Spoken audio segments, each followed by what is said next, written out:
Personal na nakausap sa telepono ni Interior Secretary John Vic Remulla si dating Senador Bong Revilla at kinumbinsi umano niya itong sumuko sa tanggapan ng PNP CIDG sa Camp Crame kagabi. Ayon kay Remulla, tinawagan siya ng kanyang kaibigan na si Revilla matapos lumabas ang warrant of arrest at hold departure order mula sa Sandigan Bayan dahil sa kasong malversation kaugnay ng umano'y Ghost Flood Control Project sa Pandi, Bulacan.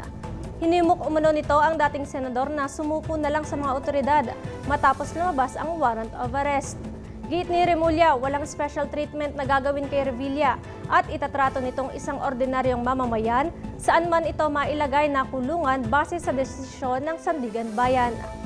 Nasa pangalaga na rin ng PNP ang 20 baril na isinuko ni dating senador na nasa kanyang pangalan. Personal namang inihatid ngayong umaga ni Secretary Remulla si Revilla sa Sandigan Bayan sa Quezon City para sa return of warrant.